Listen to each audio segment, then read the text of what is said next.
Sejam bem-vindos ao Notáveis EducBank, onde celebramos os protagonistas e as mentes que transformam as coisas por meio da educação e da inovação. Eu sou Danilo Costa, fundador do EducBank, e hoje tenho o prazer de entrevistar o fundador do G4 Educação, Thales Gomes, um dos empreendedores do nosso setor que eu mais respeito e mais tem criado valor na nossa geração. Opa, que honra, hein? A lista do Thales é longa. Forbes Under 30, MIT Under 35, foi empreendedor do ano 2 vezes consecutivas pelo LEAD, é considerado pela revista Galileu como uma das 25 pessoas mais influentes da internet brasileira. Enfim, prêmio que não acaba mais. Mas acima de tudo isso, o Thales é reconhecido pelos amigos, pelos sócios e pelos parceiros como um dos gestores mais originais e transparentes, coisas raras de encontrar hoje na nossa geração atual. Thales, é um prazer receber você aqui com a gente no Notáveis para falar sobre empreendedorismo, gestão e como criar tanta coisa legal no Brasil. Imagina, irmão. Prazer é meu estar aqui com você. Admiro pra caramba a tua trajetória desde que conheci lá via G4. Pô, incrível que você tá fazendo no EducBank. E, pô, parabéns pelo prêmio hoje, né? Conta pra audiência, que prêmio foi esse? A gente acabou de ser eleito a companhia de tecnologia mais promissora da América Latina 2023. Olha Muito que legal, bacana. Thales. Animal, meu irmão. Animal. Animal que uma empresa de educação esteja tendo esse palco, né? Um assunto, como a gente estava falando aqui em off, né? Que tá tão largado às traças, né? Na sociedade contemporânea, tão pouco valorizado. Muito se valoriza falar que valoriza, mas a valorização de fato não acontece em atos, principalmente no Brasil, né? Que em tese era para ser uma pátria educadora, né? Completamente. E as pessoas querem, principalmente os jovens, talentos, na hora de pensar onde trabalhar e para onde ir, que é sempre para aquela grama que está brilhando mais. E a educação sempre foi o lugar largar as traças. Então, tomara que isso sirva mesmo, Thales, para inspirar e para fazer mais gente boa cair para dentro dessa piscina que por muito tempo parece estar gelada. Eu espero que sim. E, pô, além de fundar o G4, uma companhia super legal de educação, empreendedorismo, negócios, carreira. Aqui no EducBank que a gente usa. O Caio recentemente teve uma imersão lá, inclusive. O Thales também é fundador da Singu, Easy Taxi, outras tantas coisas. Escreveu o livro Nada Easy em 2017. Que, pô, Thales, achei um manual de como empreender no Brasil. Acho que aquilo ali tem um valor incrível que você conseguiu sintetizar. Obrigado, cara. A ideia era fazer o nosso The Hard Things About Hard Things. Exatamente. Foi exatamente a mesma analogia que eu pensei quando terminei de ler. E conseguiu. Então, Thales, conta pra gente. Você veio lá de Minas, criou várias coisas legais em série, sem mimimi e muito resultado. Como é que foi você, com 14 anos, começar a empreender por conta de uma bateria? Conta essa história. Pois é, tinha essa banda de rock, né? A Tráfico de Rock. E aí, puta, eu era vocalista da banda e queria muito fazer uma turnê com a banda. Só que o cara que alugava a bateria pra gente lá na cidade, ele não tinha mais a bateria pra alugar, porque tinha furado uma pele. Ele falou, não vou trocar esse negócio mais e tal. E a gente queria comprar a bateria. E aí a história foi a seguinte, a ideia que a gente teve naquele momento foi de procurar uma forma de ganhar dinheiro, como ninguém tinha dinheiro, né? A grande ideia que eu tive lá naquele momento era fazer um dropshipping, né? Basicamente era tirar print screen das ofertas de telefone celular no Mercado Livre, né? Marcar passas das ofertas, criar um catálogo físico e vender esses celulares ali pedindo 75% do montante adiantado. É uma cidade de 30 mil habitantes, então todo mundo conhece todo mundo, né? Todo mundo conhecia meu avô, meu padrinho, na verdade, que eu chamava de avô, né? Então eu falava, paga 75 que eu te consigo o celular, né? Mais barato, eu compro a internet para você. E aí você paga depois a minha margem, que é os 25%, só quando chegar de fato o telefone, né? E aí, pô, no início era visto com um pouco de desconfiança, mas como o pessoal conhecia meu avô, falou, bom, qualquer coisa, o seu Jorge garante lá, né? Então eu fiz minhas primeiras vendas, daqui a pouco ficou conhecido lá que eu tinha o esquema do celular mais barato, né? Então eu comecei a empreender com essa história lá em Carangola, compramos a bateria, fizemos uma turnezinha com a banda, mas acabou que de rockstar minha vida não teve nada, só trabalho duro, né? E pouco glamour. Incrível. Inclusive, para quem tiver curiosidade, esses eram os primeiros capítulos do livro do Thales, gente. E, gente, isso é o quê? Ano 2000, Thales? Ano 2000, pô. Nem o Google tava no Brasil ainda, gente. Isso aqui é história sendo escrita. Eu tinha, sei lá, 12, 13 anos, né? Era comecinho. Era o início da internet, né? Era tudo mato, né? Era internet de escada. A cidade... Só a faculdade local tinha internet, quase ninguém tinha. Tinha, sei lá, umas 30 pessoas, 50 pessoas com internet na cidade. Então era um negócio muito embrionário, né? É por isso que deu certo, né? Porque ninguém tinha acesso à internet dos que tinham. Ninguém conhecia o Mercado Livre, o negócio estava começando, né? Então foi Foi uma boa oportunidade que eu achei ali para poder entender como que cria dinheiro, né? Que é gerando valor para alguém e principalmente entender o que eu queria fazer da vida, né?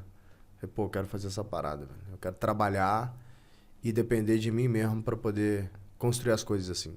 E Thales, ali um pouco dos aprendizados, dos princípios de cultura, de gestão que você identificou ali, muita coisa persiste até hoje? Naquele momento ali, sinceramente não.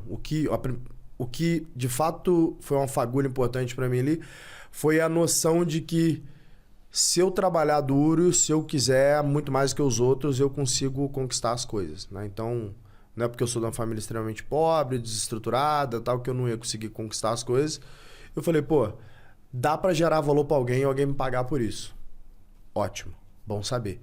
Então agora a grande pergunta é, o que eu tenho que fazer para ganhar mais dinheiro, né? Então foi isso que norteou a minha vida e me ajudou muito, cara. Em momentos onde eu estava desacreditado, eu achava que não dava para construir, eu falei, cara, dá. Eu só preciso achar alguma coisa que as pessoas estão dispostas a me pagar para fazer, entendeu? Aonde tem escassez, tem oportunidade, né? Sempre tem grana, velho.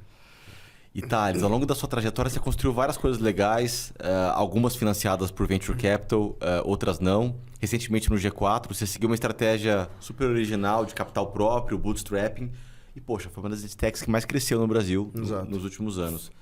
Você como empreendedor, como fundador, nessa última dinâmica, fora do VC-Track, que deu muito certo, o quanto que isso permitiu você moldar uma personalidade intelectual para o G4 diferente, por você estar indo por um caminho diferente? Tanto Singu quanto EasyTax foram Venture Tracked Business, então, como grande parte dos Venture Tracked Business nunca gerou caixa na vida, a gente vendeu a empresa sem ter gerado R$1 de caixa. Já o G4 não, ele gera caixa desde o dia 1. A gente fundou a empresa gerando caixa. Foi basicamente, eu lembro, foi um stories que eu fiz, falou, a gente vai abrir uma turma de mentoria aí, na época vai custar R$10.000. Hoje custa 35, essa mesma turma. Falei, ó, vai custar R$10.000, tem 50 vagas só, então $500 mil de receita na primeira turma, né? Quem quiser tem que pagar R$1.000 para poder reservar a vaga. Só de R$1.000 a gente fez R$500 mil. Então são 500 vendas que a gente fez em um dia. Só de R$1.000 de reserva. E eu fui uma delas. Você foi da primeira? Fui da primeira. Que maneiro, cara. Eu não lembrava que você era da primeira, não. Tava lá. Então você lembra do Stories? Lembro super. Você foi um dos clientes. Então, olha que bacana. A gente, no primeiro dia de negócio, fez um pipeline para 10 turmas. Né? Que era isso. Aí eu falei, bom, bacana, temos um negócio aqui que primeiro era para, cara, vamos testar, vamos fazer era para ser um livro, né? E daí eu falei, não, em vez do livro, Nardon e o Alfredo me convenceram, não, vamos fazer uma turma, porque ninguém lê livro, vai ser muito legal se a gente fizesse uma imersão e tal. Era para ser, cara, um side business. A gente falou, cara, esse negócio é big. Daí já nasceu gerando caixa. Falei, interessante. Quando rolou isso aí, foi que eu falei pros caras, eu falei, cara, já que a gente vai fazer disso verdadeiramente um business, vamos fazer do nosso jeito. E aí foi legal que eu tive uma conversa com os caras, né? E eu falei com os caras, eu falei, cara, por que a gente nunca gerou caixa nos nossos negócios? Né? O Nardon, Rap e tal. Por que a gente nunca gerou caixa? Pô, porque a gente tava... Porque o jogo não é esse, o jogo é levantar a próxima rodada. E gerar caixa faz com que cresça menos. Gerar caixa era falta de ambição. Não, se você tiver tenebista, quer dizer que você está crescendo pouco. É isso que os fundos falam, né? Falavam, pelo menos. Então, na hora que eu olhei para os caras, eu falei assim, cara, será que é verdade isso mesmo? Os caras, pô, pode ser que não seja, né? Cara, vamos fazer o troço, rapaz. Vamos fazer isso que dar dinheiro, vamos ver se a gente é bom mesmo. Bom, e é o que é, né? A empresa cresceu um QEGA 250% ao ano, tô indo um pouquinho ano de empresa, 200 milhões de receita, 60 milhões de EBITDA. Então, tipo, provamos que, pô, dá para fazer um negócio com crescimento de venture track e gerando caixa com a empresa listada. Dá para fazer. Completamente. Dizem que o Guilherme Benchimol, mesmo no hype do ápice do hype, nunca acreditou e nunca entrou nessa festa de negócios que não geram caixa. Não, ele é super... Ele e o Júlio, né? Que são os dois caras lá que... Pô, o Júlio era o dono do caixa por trás dele mesmo, foi o CFO, né? Sabiamente. Até agora há pouco. Teve um mês na história da XP que a XP não deu lucro. Foi quando estourou o subprime. Esse único mês. Todo o resto, a XP deu lucro todos os meses. E o Guilherme, tanto o Guilherme quanto o Júlio, sempre foram contra. Falaram, cara, eu não acredito nessa buchetagem. O negócio tem que gerar caixa. Não tem dessa. Não, e impressionante, pegando um gancho com a polarização, ou você é de esquerda ou você é de direita, que eles fazem acreditar como se fossem as únicas se duas fosse cartesiano. Exatamente. A gente tem, obviamente, nos nossos negócios um design muito em função da estrutura de funding que a gente possui disponível do ponto de vista institucional, que é a dicotomia entre CAGR e free cash flow. Então, ou você olha para o bottom line, ou você olha para o top line. Então, é impossível você encontrar uma combinação sustentável de CAGR com bottom line. Faz sentido. O que a gente está tendo aqui uma evidência que prova exatamente o contrário. Exatamente. E aí, Thales, para os outros founders, outros empreendedores, os gestores educacionais estão nos ouvindo, que também muitas vezes nas suas escolas, na sua gestão, gostariam de administrar melhor essa dicotomia. A gente pode falar com toda tranquilidade que CAGR e geração de caixa combinam? Cara, sem a menor sombra de dúvida, combinam. Agora, o ponto é o seguinte, se for uma escolha, principalmente em tempos sombrios, como a gente está vivendo agora, essa escolha é a geração de caixa. Então, o que eu quero dizer com isso? No final das contas, quando você me faz essa pergunta... pergunta... É um bom ponto. É uma vintage sombria que a gente está vivendo. Né? Não, exato. Assim, depois eu até entro um pouco no macro, mas o ponto é, quando você me faz essa pergunta, você está falando o seguinte, beleza, então quer dizer que as minhas metas, elas têm que ser em cima de crescimento de top line e crescimento de bottom line? Vamos lá. Eu acho que as metas dos executivos têm que ser em cima de bottom line, mas com ou balizador de meta ou uma outra meta, eu trabalho com 2 metas, que é em cima também de resultados de métricas de input. Que muitas vezes uma delas vai ser também, muitas vezes não, né? Uma delas vai necessariamente ser top line. O que é isso? Pouco adianta eu discutir output. Que output é o resultado do que foi feito. Acabou, tá lá. Para mudar eu vou ter que, fazer um outro ciclo de análise, um outro trimestre, um outro mês. Então, um negócio que eu aprendi fazendo no G4, que para mim foi um dos grandes aprendizados, se não o maior aprendizado fazendo no G4, é que eu deveria gastar quase nenhum tempo olhando o output. E é exatamente a antítese que toda escola de negócio ensina. Ela te ensina a olhar output. Então, acompanha teu EBITDA, acompanha tua lucratividade, acompanha... Beleza, isso aí, é o resultado do que já foi. Agora, isso não vai te dar insight de como melhorar. O que te dá insight de como melhorar é acompanhar teu input. Então, 95% do teu tempo é olhar métricas de input. O quanto que teu time está treinado, qual é o NPS do teu negócio, qual é a recorrência do teu negócio, né? Quais são os crescimentos de receita por cohort, por canal. O bottom line é o post-mortem, né? O bottom line já foi. Então, a gente aprendeu a ficar olhando o balanço, mas o balanço ele só te mostra o resultado daquilo que foi feito. Mas eu tenho que ver o que gerou aquele balanço. Então a preocupação é métrica de input. Por que eu falei essa história aqui? Porque o ponto é o seguinte. Então o CAGR tem uma correlação com bottom line? Tem. Mas se eu fosse traduzir isso para o dia a dia do gestor que está nos assistindo aqui, o dia a dia dele é o seguinte, cria um bônus, que eu pode chamar de bônus 1, que é um bônus em cima de métrica de input, e um bônus 2, que é em cima de métrica de output. Então, se você tiver 2 bônus, um balizando o outro, resolve. Então, o meu bônus 1, que vai de 1 a 6 salários por ano, ele é um bônus em cima de métrica de input. O meu bônus 2 é um bônus em cima da alavanca estratégica do ano. Que essa alavanca estratégica pode ser ou crescimento do negócio, ou manutenção do controle do negócio. Ou, eventualmente, manutenção da liquidez. Porque são 3 grandes alavancas. Para eu ter crescimento, ou eu abro mão de liquidez ou controle. Certo? Para eu ter liquidez, ou eu abro mão de controle ou crescimento. Eles são excludentes. Eu posso dizer, o dinheiro tem que sair de algum lugar. Ou eu pego funding, ou eu paro de pagar dividendo para poder crescer mais. Agora, existe um equilíbrio nisso aí. E para conseguir esse equilíbrio, que é o que a gente faz no G4, a gente tem essas 2 metas. Né? Então, 1 a 6 salários. Métricas de input e a minha métrica de alavanca estratégica depende do ano. Para o exercício de 23 agora, foi um ano onde a gente sabia que ia ser uma catástrofe para o mercado, né? Para a gente até foi bom, mas foi um ano de cautela. Então, já que foi um ano de cautela, a minha alavanca estratégica que eu puxei esse ano é a alavanca da liquidez e do controle. Eu falei, eu não quero ter que correr atrás de funding, porque está precisando de grana. Eu quero manter a capacidade que eu tenho de me pagar dividendos e eu estou ok em crescer menos. Eu cresci pra caramba. Então, eu não estou num venture track, eu não estou com pressa para poder ficar dobrando e triplicando.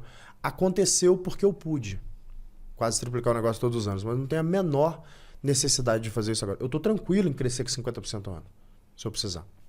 Então, a gente fez um planejamento para crescer menos e para pagar mais dividendos e manter mais controle. Por quê? Porque a gente entendeu que a gente precisava de uma segurança pessoal. Literalmente a gente falou assim, cara, quero mandar mais dinheiro para fora. Eu não sei o que vai virar o Brasil. Então vamos nos pagar mais dividendos, vamos abrir mão de crescimento. Por quê? Porque a gente pode, a empresa está grande, está tudo bem. Vamos fazer esse negócio. Então o meu bônus 2 foi uma alavanca que era 10% da geração de caixa. Ou seja, tudo que passar da meta da geração de caixa, na verdade, 10% era dos executivos que são elegíveis a esse bônus. São os C-Levels. Então, assim, o cara pode fazer, cara, dinheiro de verdade se ele bater a meta de geração de caixa.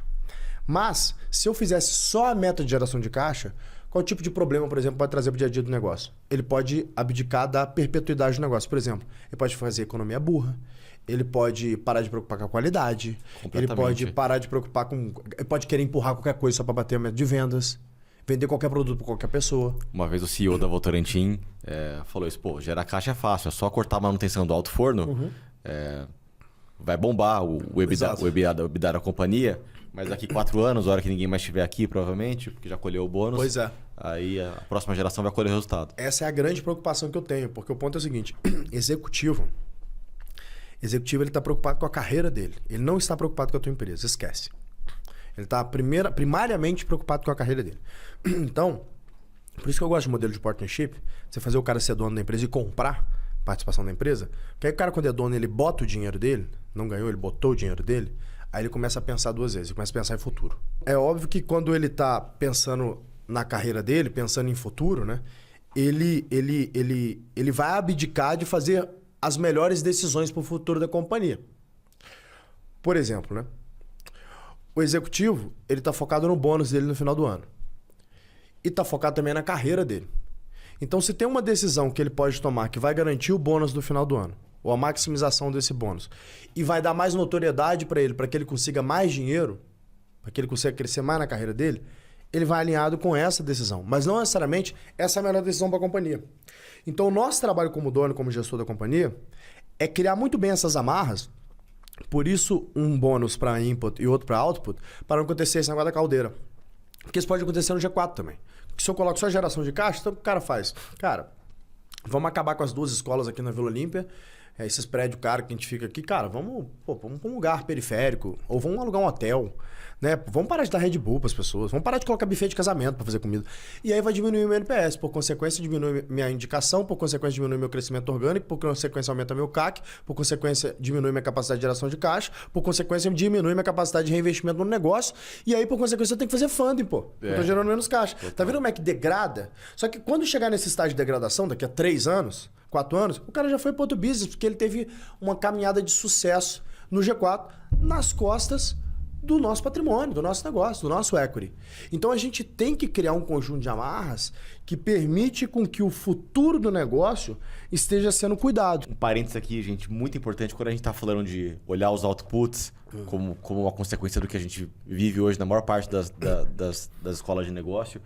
Hoje, Thales, quando você olha para a gestão da educação, o principal KPI é o IDEB, que a cada 2 anos é divulgado com base de dados de outros 2 anos anteriores. Reflete o passado. Então, você está olhando fazendo o post-mortem do post-mortem, discutindo algo que você não tem mais ingerência de como mudar, talvez até sobre personagens que muitas vezes não estão mais na mesa. Com certeza. Então, acho que um recado para os gestores educacionais que estão ouvindo a gente, acho que é muito importante gente, pensa com muita calma sobre o seu dashboard e tenta fazer, inspirado no que o Thales está dizendo aqui, se a gente conseguir criar indicadores que, de fato, ao você acompanhar e dedicar o seu tempo e o seu foco no dia a dia, vão te permitir maximizar a aprendizagem e rentabilizar os projetos estratégicos da sua escola, o resultado disso em uma geração pode ser muito grandioso. Eu tenho certeza que vai ser, cara. Tenho certeza que vai ser. Acho que o ponto é o seguinte. Cara, o que faz uma boa educação? O que faz uma boa educação é o professor. Bons professores. Que ele é o direcionador dessa boa educação. Tem um dado da OCDE...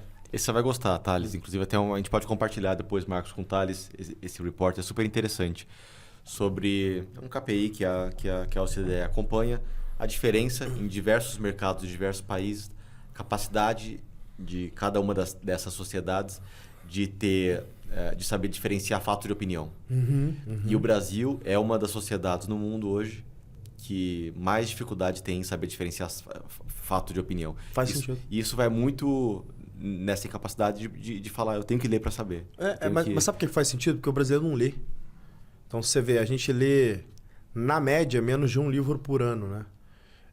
Um francês lê mais de 12 livros por ano. A própria educação nossa impede a gente ter acesso a isso. É uma loucura. Não, mas é que o pessoal realmente não tem hábito de leitura, cara. E hoje em dia, então, com smartphone e Instagram, que é, cara, cocaína digital, o cara não consegue mais ficar 10 minutos sem olhar o Instagram, né? Sem ter aquela dopamina barata ali e tal. Então, como é que ele vai pegar um livro e ficar meia hora lendo? Não dá, pô. Ó, eu tenho uma dificuldade muito grande. Então, quem salvou a minha vida foi o meu avô, né? Tipo, meu padrinho, que eu chamo de avô, que ele me ensinou um negócio que eu trago pra vida até hoje, que é ler 10 páginas por dia, não cumulativa, né? O que isso quer dizer? Não importa o que aconteça na minha vida, eu vou ler 10 páginas por dia. Por quê? Porque, cara, 15 minutos eu leio. 10 páginas por dia. Todo mundo tem 15 minutos. Em 40 anos vai fazer muita diferença. Opa, fez demais na minha vida. E ele falava isso comigo. Você vai ver como é que vai ser a tua vida como adulto se você ler 10 páginas por dia. Quer dizer que você vai ler no mínimo um livro por mês. E na verdade tem dia que você engata, que você tá um pouco mais concentrado, ou que o ambiente te ajuda, e que você lê 50 páginas. Só que no outro, eu tô meio de saco cheio. Eu vou ler 10, então já foram 60 em 2 dias.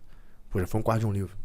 Né? Então, você entende o valor que isso tem e que as pessoas, simplesmente porque são preguiçosas, não fazem? Todo mundo tem 15 minutos no dia. Todo mundo, eu leio devagar. Todo mundo tem 20 minutos. Mas esse livro, tem um livro maravilhoso agora que tá hypado, que é o Nação Dopamina.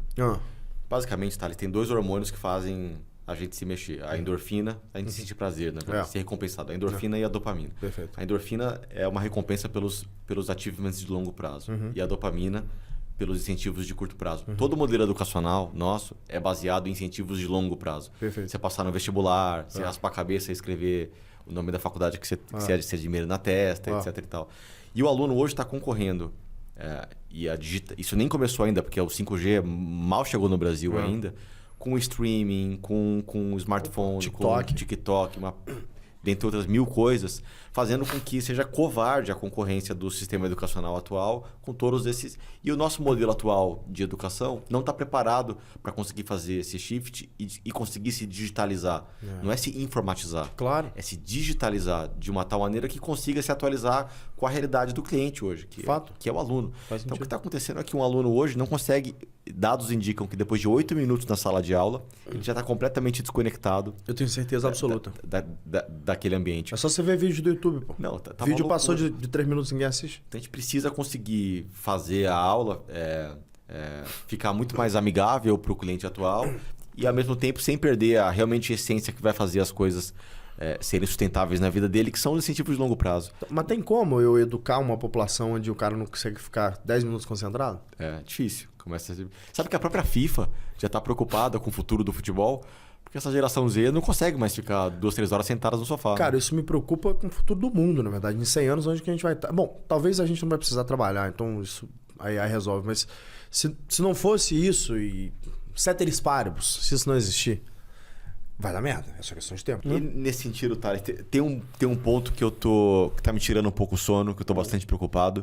E que eu acho que você e o G4 podem ser um equipamento importante para conseguir, eventualmente, participar desse debate. Que é a desconexão atual do nosso produto educacional com a realidade do jovem atual. Principalmente o jovem de classe média, de base de pirâmide. Esse jovem, Thales, ele antes, na nossa geração, ele ia para a universidade buscando ascensão social e empregabilidade. E esses 2 atributos se desidrataram. Faz sentido. Tanto porque hoje, das principais profissões mais bem remuneradas para um jovem recém-formado, não dependem mais de diploma. Tanto porque as principais companhias do mundo estão começando a cada vez mais contratar o jovem sem diploma. Eu contrato também. Então, isso é uma quebra de paradigma. E isso está fazendo com que o próprio ensino médio e a escola perca sentido, porque investimento pressupõe retorno para a base da pirâmide. A educação é o investimento. Tem que colocar comida na mesa. Então, a gente está tendo E a gig economy, que é a maior empregadora hoje do Brasil, proporciona um caminho de curto prazo que possibilita uma ascensão social que a educação, muitas vezes, atual, não está preparada para te proporcionar. Então, dito tudo isso, você tem hoje uma evasão da escola all-time high, uma boa parte dos jovens estão saindo da escola, Thales, para virar nem. E uma outra parte para adotar alguns caminhos arriscados de curto prazo.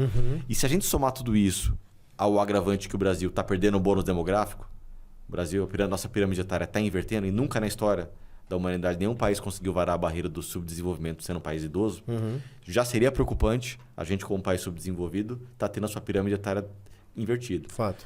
Se você somar isso, a queda de produtividade e a plataforma atual de educação e trabalho sendo completamente desidratada, porque eu estou começando a ficar com medo, Thales, a gente tem um risco sistêmico, uma convulsão social em 15 anos no Brasil. Acho que faz sentido. E o ensino técnico, que deveria ser uma alternativa, uma vocação natural, uma alternativa natural para resolver esse problema, no Brasil, para endereçar essa questão, no Brasil tem tantos preconceitos, tantas questões históricas e culturais que impede o produto de ensino técnico de prosperar. E aí tudo isso para te perguntar, você acha que o G4 pode se transformar na nossa grande plataforma, numa grande plataforma de educação e trabalho para o jovem atual? Cara, talvez, mas com certeza estaria longe. Né? Que a gente tem muita coisa para fazer antes disso. Assim, nosso foco é muito no dono de pequena e média empresa, ajudar esse cara a melhorar o retorno sobre o investimento dele, ajudar ele a melhorar a gestão, ajudar a formar uma cultura melhor, dar o software certo para ele poder treinar o time dele. Nosso foco é muito isso. Eu acho que tranquilamente nos próximos 5 anos a gente ainda vai estar focado nisso. Mas seria uma expansão de modelo natural depois eu passar, né, para sair de dono e começar a ir para executivo e eventualmente entrar para a base ali que produz isso. Agora, mais importante que isso, você está me falando dessa evasão, né? Os nenéns, né? É que pensa bem, cara, hoje em dia com a internet é muito fácil você fazer um infoproduto qualquer. Então você, cara, se dedica ali 6 meses estudando um tema, faz um infoproduto sobre esse infoproduto. Vai tirar 5 pau por mês com o pé nas costas. Mole. É só você parar pra pensar, pô, cobra R$ 49,90 por um infoproduto ali, vende para 100 pessoas ali, você tá tirando, sei lá, 120 pessoas. Você tá tirando mais que 5 pau. Quem ganha 5 pau no Brasil hoje? 70% das famílias brasileiras, famílias, 3 membros. A renda domiciliar. Vive com 5 pau. Né? Então é o seguinte, cara. O cara vender ali para 100 pessoas é fácil, mano. Se ele pegar em 6 meses ali, criar uma audiência, estudar um tema, começar a fazer o playbook ali, é fácil real. De falar que é muito fácil hoje ganhar R$10 mil. Tanto que tem, caras legítimos e bons que vivem e ficaram ricos ensinando isso, como o Ícaro de Carvalho. Ele tem uma escola que ensina o cara a fazer isso. O cara que é Uber e fala assim, pô, o cara que é entregador do iFood, cara, eu vou ensinar esse cara a ganhar R$10 mil por mês. E aprende mesmo. E vai ganhar. Só que tem que trabalhar pra caramba. Então, às vezes, o cara não tá disposto. Mas meu irmão, é estudar pra cacete, é trabalhar pra caramba, é produzir conteúdo pra caramba e saber que você vai, cara, ralar ali 6 meses, 1 ano pra poder começar a rodar esse trem e que demanda muito trabalho. Thales, aí você pensa o jovem com 15 anos de idade, entrando no ensino médio, pensando que ele vai ter que fazer 3 anos de ensino médio para depois, se ele conseguir se formar e se ele conseguir algum tipo de financiamento para ele ir para o ensino superior, mais 4 anos, ou seja, daqui 7 anos ele vai ganhar menos, outra vez igual, daqui 7 anos, algo que ele já pode ganhar desde já. Sim, tem uma ínfima minoria talvez que faz uma poli e aí talvez vai empreender e não vai para um caminho de banco e tal. Mas eu não tive essa oportunidade anyway. Eu fui para onde a oportunidade me jogou mas eu sempre falo para as pessoas que apesar de um dropout, eu falo, cara, faça a conta, olha a estatística. Estatisticamente, você acha que tem mais chance de você estar bem na vida você fazendo faculdade ou não? Pô, é óbvio que é fazendo faculdade. A pessoa, mas tem engenheiro que, dirige Uber. Pô, óbvio, mas sempre vão ter distorções estatísticas. Tem dropout que fundou o Facebook. Mas, cara, primeiro que o cara é dropout Harvard, né? Não foi uma esquina. Você quer lidar pela exceção ou pela regra? Agora a gente tem que ver que é o seguinte, mano. Isso não é inteligente eu tomar decisões que vão impactar o resto da minha vida com base em exceções. Não é inteligente. Né? Isso é um all-in muito ruim de se dar na vida. Tem outros brilhos pra você comprar, tem outros all-ins pra você comprar. Então eu acho que falta um pouco de educação clássica para essas pessoas. Ô Thales, e pensando no G4, que é um produto, um serviço educacional de excelência hoje e que, poxa, tem um índice de satisfação muito à média do nosso setor. O que você busca do ponto de vista de princípio pedagógico? Você fica satisfeito quando um aluno do G4 sai com que tipo de aprendizado lá de dentro? Cara, eu fico satisfeito quando esse cara ganha mais dinheiro e gera mais emprego. Tanto que são os nossos BREGs, né? A gente tem 45 mil alunos na empresa e então a gente tem amostragem estatística suficiente para poder dar esses dados, né? Na média, um aluno do G4 cresce 122% o que ele tinha crescido no ano anterior a fazer 122%. o G4. 122% na média. Então, imagina que tem gente que cresce muito mais, né? Então é um dado, cara, impressionante. E é bizarro porque é o seguinte, eu sempre destaco isso para as pessoas. Poxa, isso é muito legal para os donos de escola e gestores educacionais que estão nos ouvindo. Já pensa a sua escola tendo um... dobrar o faturamento. Basicamente é isso. É mais ou menos isso. É que o ponto é, não tem absolutamente nada rocket science que as pessoas vão ver no G4. Nada. Você só vai ver um conjunto de ferramentas e um grupo de pessoas extremamente bem-sucedidos, que ficaram bem-sucedidos usando aquelas ferramentas, que vai te falar assim, olha, eu uso assim. No seu caso, pode ser que você deveria usar assado. É só isso. Então é como se você tivesse, cara, um banho de loja como empreendedor e que você tivesse um direcionador ali, um conselho que falasse assim, cara, por que você não olha para isso aqui? Gasta tempo nisso aqui. Essa é a ferramenta para você gastar tempo nisso aqui. Cara, não tem como dar errado esse negócio. Talvez, se a gente estivesse falando de uma companhia que, puta, já está em outro estágio, de uma empresa que está, sei lá... Pior que a gente tem aluno que faz 5 bi, mas... Eu diria que são exceções. Mas pro SMB é uma receita de bolo que destrava muito valor. Cara, é muito. Porque é o cara que está fazendo ali 5, 10, 20 milhões... A média da nossa base faz 85 milhões de receita por ano. Mas essa média não diz a verdade, porque tem gente que faz 5 bi. De olho, eu te digo, meu aluno é o cara dos 5 a 10 milhões de reais. Esse é o cara. Assim, isso é uma afirmação de olho que eu tô fazendo, tá? Então, esse cara, ele tem muito a beneficiar. E a diferença do cara que faz 5 milhões pular para 10, ele achar um canal a mais que funciona. Ele fazer uma otimização do canal que ele já usa. Ele fazer uma melhor operacional. Ou às vezes ele é o dono que ele toca operação, vendas, marketing, financeiro. Eu falo assim, cara, bota um cara de marketing aí. Que é um cara mais analítico, que vai fazer isso aqui, analisa a LTV sobre CAC desse canal e toma decisão com base nisso aqui. O cara fizer isso aqui, ele já melhora fundamentalmente a margem dele, ele acha novos canais de aquisição, ele começa a trazer mais receita para a companhia dele e tudo isso gera um ciclo virtuoso que é o efeito G4. Aprende quem é o seu ICP e replica o que está fazendo o ICP vir. Cara, não é rocket science. Só que é algo que as escolas de negócio não estão preparadas para ensinar para as pessoas. E tem um problema, que é o seguinte, a escola de negócio... ela tem um acadêmico ensinando isso. E o acadêmico, pô, é um cara super inteligente, que estuda aquilo há muito tempo. Então ele vai deep dive num nível que esse cliente médio que eu tô falando, ele nem quer entender isso. Ele fala o seguinte, cara, me fala em 5 minutos o que eu tenho que fazer e qual é a ferramenta. É isso que ele quer. É isso aí. Agora... Ele quer um Waze. eu quero um shortcut, velho. E o G4 é isso, ele é um conjunto de shortcuts para você saber no que você se aprofundar depois. Mas é esse conjunto de shortcuts. É por isso que são programas de 2 a 3 dias. Que tem que ser rápido. O dono de empresa não tem 1 ano para fazer MBA mais. Então a gente falou, pô, esse é um modelo que vai revolucionar. Isso muda o Brasil. Porque o cara dobra a empresa dele, aí ele contrata mais gente, aí ele ganha mais dinheiro, aí ele investe mais, aí ele contrata mais gente, aí ele ganha mais dinheiro, aí ele investe mais. É só isso que... Cara, 92% do PIB brasileiro é gerado pela iniciativa privada, né? Estado não gera receita, só consome, né? São sanguessugas. Então, puta, a gente precisa de quê no Brasil? De mais empreendedor. A única coisa que salva o Brasil é empreendedor. Então, a gente precisa de mais empreendedor, precisa de mais gente gerando emprego. Né? Então, puta, você conseguir ter um negócio que o propósito desse negócio é fazer o meu cliente ganhar mais dinheiro, isso é muito bom, pô. A externalidade para a sociedade é muito positiva. E é muito bom pra gente. Porque é o que eu falo com o meu time, eu falo assim, galera, qual outro negócio que vocês conhecem, a não ser esse tipo de negócio que a gente faz aqui, que o propósito do negócio é fazer o nosso cliente ganhar mais dinheiro? Eu não conheço outro. Então, é muito alinhado. Eu preciso fazer com que o meu cliente ganhe mais dinheiro.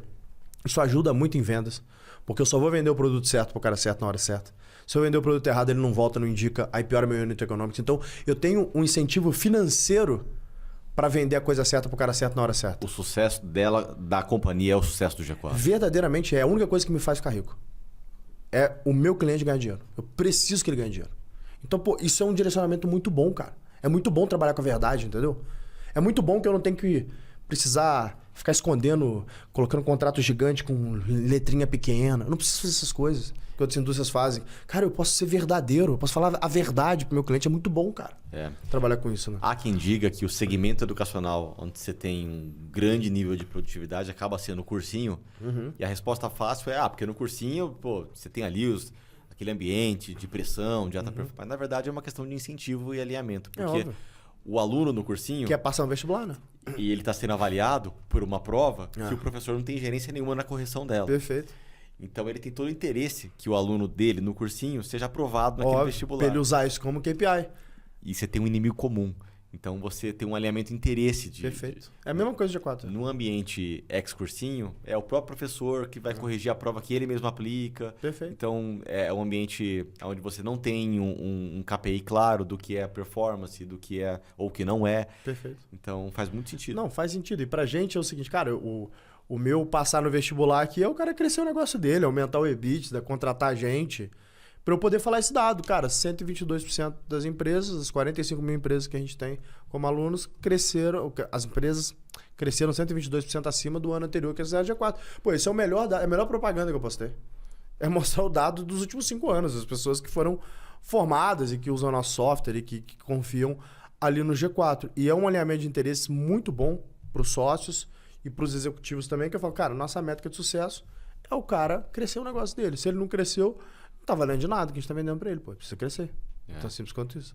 Bom, Thales, você conseguiu criar um modelo educacional onde cliente não é a escassez. Né? Cliente pro G4 não é o problema. Não é um problema, cara. Deve ser achar professor, deve ser... Não, o que acontece? Você tem 677 mil CNPJs no Brasil que faturam de 1 milhão a 500 milhões. 677 mil CNPJs.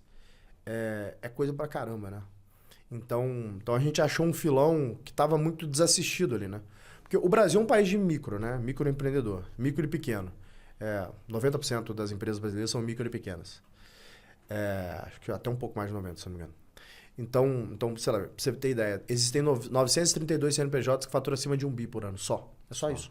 Só 932. É muito pequeno, pô. É muito pouco, né? Então, todas as outras edtechs, exceto você e alguns outros concorrentes seus... Não deve ter 1000 empresas listadas no Brasil. Deve ser uma coisa... Não, você tá doido, tem muito menos. São tipo 200 e poucos. Não é nada. Meu ponto é o seguinte, cara. O mercado da galera que faz muita grana é muito pequeno no Brasil.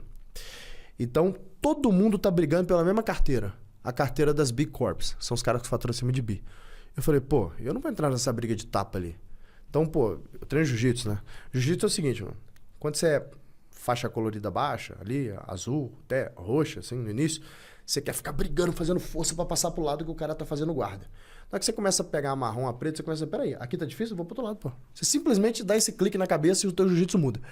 É a mesma coisa que a gente fez aqui empreendendo. Pô, quando a gente era faixa azul, roxa, ali, marrom, né? First time founder. Era, pô, não, vamos bater, brigar pela mesma carteira. Pô, agora que viramos faixa preta, eu falei, peraí, aqui tá difícil, vamos pra cá. Aí a gente olhou e falou, que isso, pô, aqui é muito maior. O que a gente tava fazendo, batendo ali? Em Big Corp, faz sentido nenhum. Ah, mas ali o contrato é gigante. 6 meses de ciclo de venda. Não, tô legal, velho.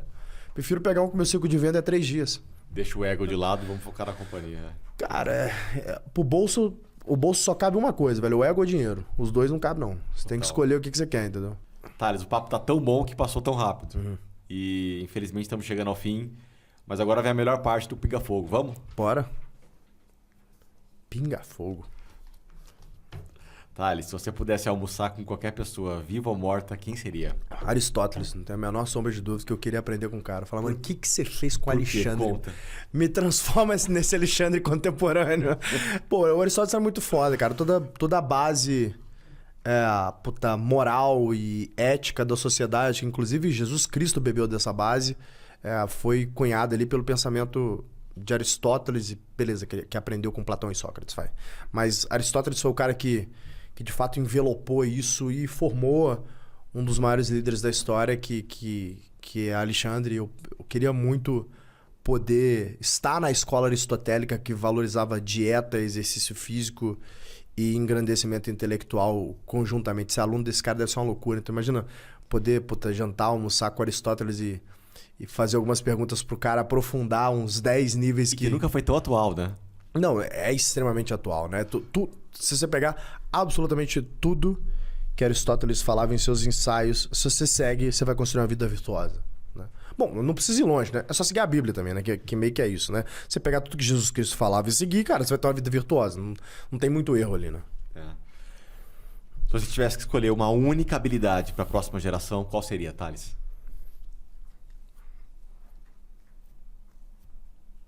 Resiliência. Eu acho que ela precisa muito de resiliência. de saber lidar com frustração. Inclusive é a grande causa dos problemas psicológicos, casos de depressão crônica, suicídio. As pessoas precisam de um pouco mais de resiliência. Perseverança, resiliência. É isso. Eu me pergunto muito como é que a gente pode trazer isso para a sala de aula, Thales. E eu acho que é talvez um pouco já do que a nossa sociedade está buscando e não está encontrando. A gente precisa, com urgência, aprender a falar isso de um jeito que 100% das pessoas consigam entender. Eu tô com você nessa. Você não acha curioso que casos de burnout, suicídio, depressão estejam crescendo ano a ano, não? Eu acho que tem um padrão nisso aí, não? Quando a gente começa a pegar, inclusive, estatisticamente o índice de pessoas que se declaram religiosas e que frequentam templos religiosos, ele vem diminuindo. Depressão, suicídio e tal, vem aumentando. Tem um padrão, cara. Não tem muito segredo. A parada existe há 2000 anos, entendeu? Um troço que funciona há 2000 anos tem um porquê. Né? Então, obviamente que se você se afasta da verdade, se afasta da tua religião, seja ela qual for, com certeza você perde. Né? Então, eu acredito que principalmente o afastamento dos valores cristãos, que é o que eu entendo, né? Um pouco, faz com que a pessoa se sinta vazia. Ela fala, cara, a vida é muito frugal. Aí ela vive uma vida de prazeres imediatos, de dopamina, e ela começa a se frustrar, porque a vida não é prazer, meu irmão. A vida é um sanduíche de merda, né? 90% do tempo é soco na boca. Só que tem 10% que é muito maneiro. E que aí as pessoas elas vão cavando, só vê merda, só soco. Ela não chega ali no lugar dos 10% legal, que sabe? é a recompensa dos outros 90%, de você engolir o sapo dos outros 90%. O cara para no meio e fala, você tá na merda, ele se entrega. E aí no que ele vai se entregando, ele só vive o pior. Imagina, cara, você cuidar do teu corpo, né? Você fala assim, puta, cara, fazer dieta é difícil, é injusto, que eu faço dieta a semana inteira. Domingo eu me permito, eu como errado, eu engordo tudo de novo. É assim mesmo, é difícil. Aí você fala assim, quer saber? Eu quero que se foda, meu. Daqui a pouco, se um obeso morre, você morre. Acabou, você vira um doente. Por quê? Porque você não teve a resiliência de falar, cara, é foda, mas eu vou fazer. Acho que é a mesma coisa pra isso. Então. Thales, um livro, um filme ou uma série? Um livro, um filme ou uma série? Eu tenho um palpite de qual você vai falar, mas quero ouvir. Cara, o meu livro que mudou a minha vida, Atlas Shrugged, né? Imagina que esse é teu palpite, né? Leitura obrigatória. Atlas Shrugged, Revolta de Atlas, de Ayn Rand. É um livro em tese de ficção, mas poderia ser um livro de jornalístico, né? Do Brasil. 2023. Infelizmente. Podia ser uma reportagem. Podia ser uma reportagem ali, de fato. Podia ser uma série documental de Brasil 2023. Mas é um livro que mudou a minha vida, que... Cara, eu desconhecia o que era libertarianismo, eu desconhecia o que era essa filosofia.